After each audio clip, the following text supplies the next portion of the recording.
Noor O'Day. Noor, you're joining us from Amman, and you're reporting on Israel from there because the Israeli government has banned Al Jazeera from reporting inside Israel and inside the occupied West Bank. Noor, we're a couple hours removed from that Iranian missile hitting Beersheba, as I was just saying. That's in southern Israel. What is the assessment on that strike, both the target and the damage that was done? Well, Beersheba is known as the capital of the Naqab or Negev. It is the closest city to Dimona. It's a very strategic city. There is known to be a lot of intelligence buildings and facilities there. The specific target, we are not exactly sure what it is, but what we do know is that there was a fire that erupted right behind the Microsoft building, which is housed in the Gaviam Negev Advanced Technologies Park. Now, this is a very large park housing many companies that work on AI, on robotics, on cyber security, and so on. It's adjacent to the Ben Gurion University campus, but also, according to their website, to the Israeli Army's C4I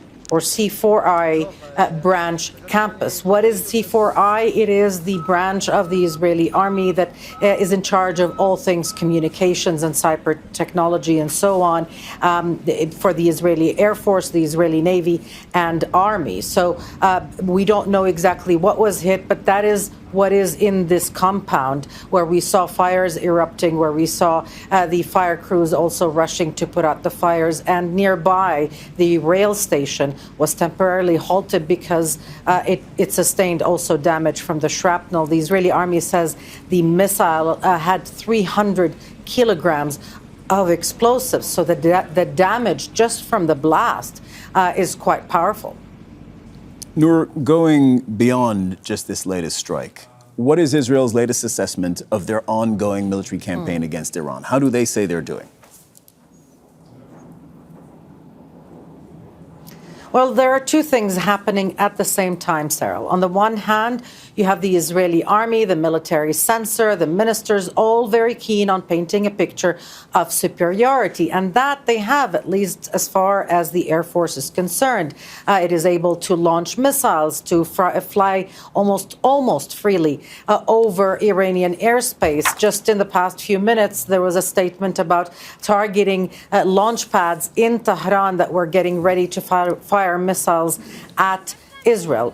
On the other, there's also a sobering debate about the fear of a war of attrition, that if the United States doesn't intervene and strike Iran, this could drag on. The Israeli Prime Minister has been very reluctant, has refused to say how long will this conflict last? Days, weeks, maybe months?